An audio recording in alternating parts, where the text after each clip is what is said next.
estou querendo hoje falar sobre umas coisinhas aqui que eu andei conversando muito esses dias, testando equipamento, gravando aula, deixando o mais importante mais fácil para a gente. E aí, na conversa com os treinadores, eu converso com vários treinadores durante a semana, sempre sobre essa parte do aprendizado, do início do cavalo, do ponto até onde vai a ferramenta sem embocadura, que é o que a gente trata aqui, e até onde você facilita e prepara a entrada do ferro na boca. Então, algumas coisas que, até na palestra que eu dei lá no Horseman Show, ficaram assim interessantes para que eu possa puxar uns pontos aqui. Eu anotei aqui uma lista de coisas aqui no computador e vou dar uma pincelada aqui no material que eu escrevi, da literatura, dos técnicos, da experiência, da própria montagem do curso, né, de estar ensinando a fazer ferramentas, de estar regravando aulas, melhorando o conteúdo. Então eu separei alguma coisa aqui hoje mais sobre o cavaleiro, a filosofia, o modo de pensar, como é que você coloca a sua forma de trabalhar dentro de um foco, de uma meta. Para quem está começando é ideal, porque você não pode pensar em fazer um cavalo se você não pensar no cavaleiro. Se você faz um cavalo pelo cavalo, não tem lógica, né? Você sempre faz o cavalo para ser montado ou para um trabalho, se você for botar ele em charreteamento, em alguma outra coisa. Então, eu parti do pressuposto que a gente vai estar tratando da filosofia de trabalho em função primeiro do cavaleiro, depois dessa coisa de trabalhar junto. E eu botei lá que uma das primeiras coisas que eu sempre falo, que o seu erro para um cavalo não significa nada para ele, mas o erro dele, já que existe uma regra que a gente trabalha os comandos certos, quando você erra para o cavalo, se ele não sabe esses comandos, o seu erro para ele não quer dizer nada. Mas o erro do cavalo, para você, é um ensinamento de, no mínimo, você não está dando o conceito correto. Então, assim, o cavaleiro deve pensar que cada erro é uma oportunidade de aprendizado, de treinamento. Isso é uma coisa que você deve colocar sempre no seu foco de trabalho, no seu início de trabalho, deixar isso já na sua mente, guardado lá, já é um ponto de partida, né? Então o aprendizado dele é importante, porque quando você tem um cavalo, a pior situação que você tem é o cavalo novo e o cavaleiro novo, né? Em termos de conjunto, zero, né? Então é legal que você tenha sempre isso em mente, que o pior cenário é esse, um cavaleiro sem experiência e um cavalo sem experiência. Não vai sair muita coisa daí. Então, quando você é o treinador e está começando um cavalo, que é basicamente do que a gente trata aqui com as ferramentas de iniciação que a gente usa, a gente está falando desse aspecto, né? A cobrança é toda sua. O cavalo está ali à sua disposição e se você consegue trabalhar com ele corretamente, com alegria, você, antes de assumir que o cavalo é imperfeito, você vai conseguir entender que ele precisa saber os comandos para que você possa aplicar e, ao responder, você desenvolver um aprendizado, né? Não adianta você passar uma coisa para o cavalo, enquanto ele não sabe, não vai ter resultado e você não pode estar querendo acelerar e cobrar isso dele. Então você imagina o seu treinamento, seja cavaleiro, seja treinador, como se fosse uma pirâmide, onde a base, a parte maior, que vai dar sustentação a tudo que você aprender depois, é a postura, é saber montar, né? É saber o básico da equitação.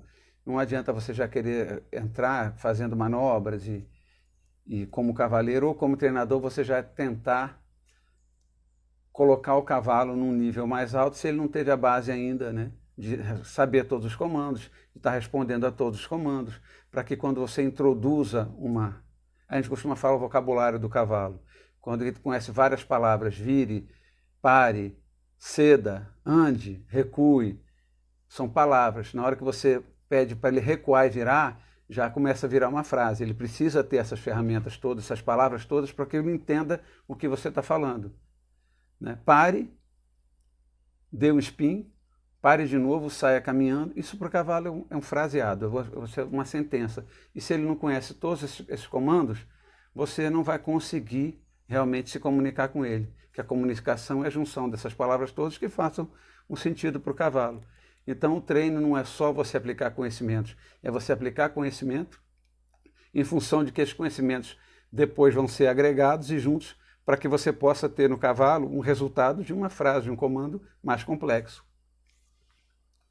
Então, a gente tem que saber que para se formar como cavaleiro, como treinador, como qualquer profissional, a gente começa pela base. Não dá para ficar pulando etapa. E quando você está falando do cavalo, então, se você pular etapa, chega a ser até perigoso. Você pode se machucar, machucar o cavalo, machucar um usuário ali na frente. E você tem um cavalo difícil. A gente busca no cavalo ter a montabilidade.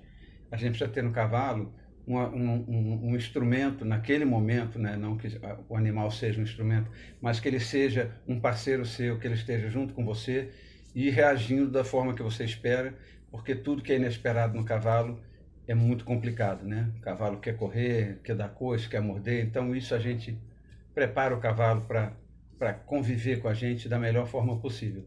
O ideal é que você tenha sempre um treinador, você tenha uma pessoa mais experiente montando com você. Você deve estar sempre procurando alguém melhor do que você para te orientar. Se você está trabalhando com o cavalo e você não segue um mestre, não segue o ensinamento, não estuda, né, vai ficar mais difícil, você vai ter que criar um método próprio. Muita gente fez, criou alguma coisa própria, mas é muito mais difícil começar do zero sem nenhuma orientação. Então, o que a gente está buscando aqui é um senso comum entre todos os treinadores, tudo que eu leio, tudo que eu estudo, o tempo que eu estou sem montar, eu estou estudando, eu estou trabalhando em função disso aqui, eu não coloco essas aulas aqui à toa, eu tenho uma intenção com isso, que é ajudar, primeiro ao cavalo, porque vai refletir tudo nele, e poder também me envolver mais com o mundo do cavalo, que é uma coisa que eu gosto desde criança. Então eu tenho até que agradecer a todos que curtem meus posts aqui, porque hoje eu tenho mais de 300 vídeos no Facebook e no Instagram, provavelmente isso, e no YouTube vídeos longos, uma porção deles também com várias aulas, várias dicas lá. E tem só que agradecer que até hoje eu não consegui uma crítica, um ataque, não sofri nada com relação a isso no cavalo. E qualquer deslize meu, as pessoas entendem, contrapõem, colocam e me ajudam, me ensinam. Eu aprendo também como qualquer um de vocês. Às vezes o que parece um erro é só uma opinião diferente e a gente sempre teve espaço para conversar isso aqui. Então é muito gratificante porque é muito tempo que eu coloco aqui e a minha primeira função é ajudar realmente o cavalo. Então nessa questão de estar montando sempre junto com alguém, aconteceu comigo. Enquanto cavaleiro, né, proprietário de cavalo, você chega, pega o seu cavalo e sai andando e você não pensa no treinador, você não pensa, não, meu cavalo já veio domado, eu vou trabalhar e não preciso, vou passear e tal. Até numa trilha, se você sai com alguém mais experiente, você aprende, você melhora, você cresce. Isso é muito importante porque não dá para você ficar estático, parado no cavalo, estacionado ali, estagnado. No cavalo você vai ter que crescer com ele o tempo todo. O cavalo vai ficando velho. Se ele não tem educação, ele pega mania, ele vai buscar uma zona de conforto, porque ele é um animal que muito do tempo dele, quase o tempo todo, ele é forçado a fazer alguma coisa. Então você trazer o cavalo para você, para o nível da participação, né, o nível do conjunto que a gente chama, da união de você com o cavalo, é um trabalho diário. Se você pega o cavalo, monta ali uma vez por semana e deixa o treinador, esse cavalo não vai responder aos estímulos que você der para ele num grau de intimidade, que muda bastante quando o cavalo tem aquela ligação com você mais forte, você está lá todo dia, né? O cavalo não é um cachorro, não é um pet, que você viaja 3 semanas. Até os cavaleiros mais experientes sempre tem um treinador, sempre tem um coach, tem um cara que sabe mais do que eles ou que está observando de fora e te ajuda. Tem, você vê a diferença do treinador e do aconselhador, do coach e tal.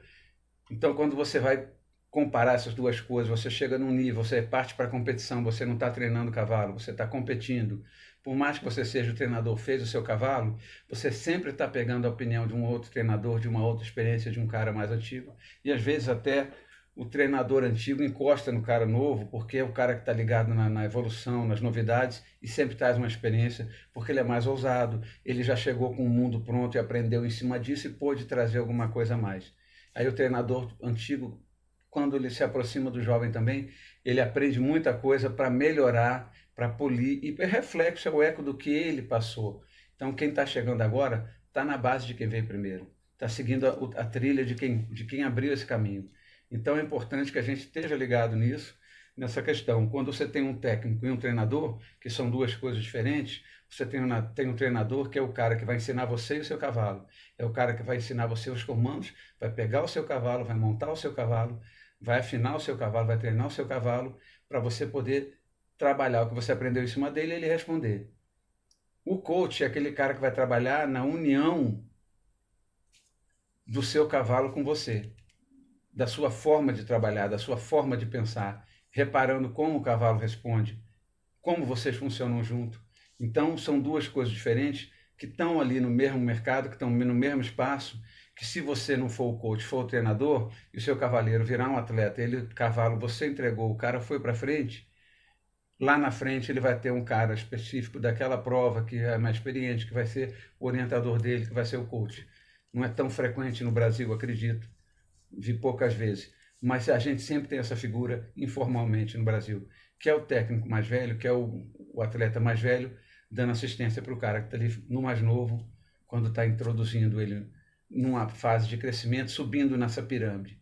Quando você for procurar um cavaleiro, não vai procurar só um amigo, que esse amigo seja um técnico qualificado, um cavaleiro premiado, alguém que já faz provas e que ganha provas. Se você vai se orientar com um cara no mesmo nível que você, pode haver uma troca ali, mas o crescimento não é exponencial, não é direção, não é rumo para você. Então, quando você coloca um rumo, você vai trabalhar a questão da velocidade. Primeiro você acerta a direção, depois você vai trabalhar essa velocidade. Vai ganhando velocidade com o tempo. É como aquecimento, aprendizado, treino e cada vez batendo a sua marca. Então, esse cara que vai estar com você, esse treinador, essa pessoa, a cada nível que você sobe, muda. Quando você alcança o cara que está te ajudando, o mestre ali, você quer subir, você tem que ir num cara que ainda é mais experiente, até você conseguir chegar, poxa, agora eu sei, agora eu consegui chegar lá. Nunca vai acabar. Você sempre vai precisar de alguém com alguma experiência nova, diferente ou melhor que a sua. Bom, então tenha em mente 3 coisas que são fundamentais para você que é treinador, para você que é cavaleiro e para você que é treinador e vai treinar um cavaleiro. Primeiro, a se desenvolver é o assento e a posição do cavaleiro. Então, o cavalo, com relação ao treinador, é preparar um cavalo para que esse cavaleiro tenha essa condição para desenvolver isso no cavalo. No segundo momento, o uso correto dos comandos, né? O cavaleiro tem que conhecer os comandos para que o cavalo que foi preparado para ele entenda o que ele está falando. Então, isso é uma outra questão importante. E no final, o que você atinge com isso, que é a base da pirâmide, é essa harmonia entre o cavaleiro e o cavalo, que vai formar essa base sua.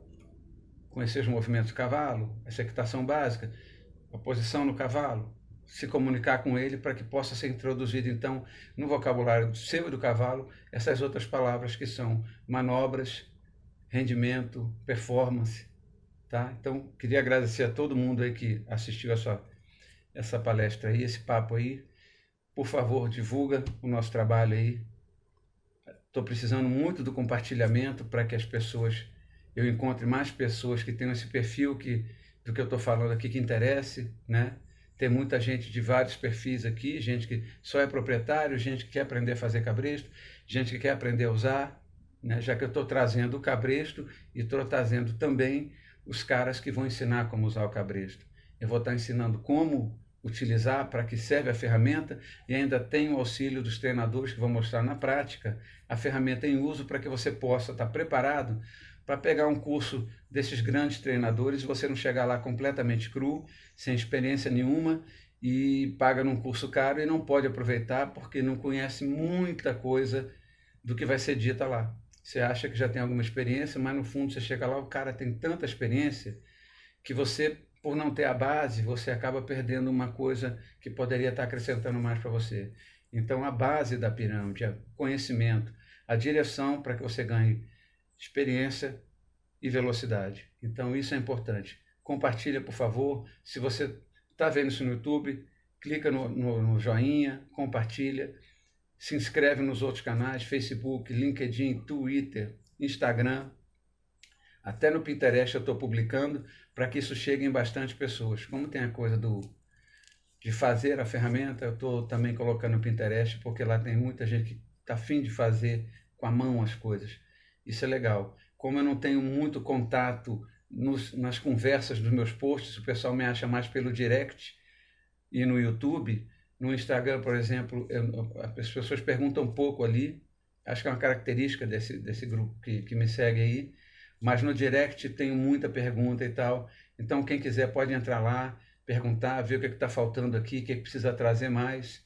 Eu estou tentando conseguir limar o que é sem interesse, sem importância para nós, para que a gente coloque só o que realmente interessa, que não fique gastando tempo, tornar o importante mais fácil, mais direto, para que a gente não fique assistindo horas e horas de papo furado. Obrigado mais uma vez, um abraço e até a próxima.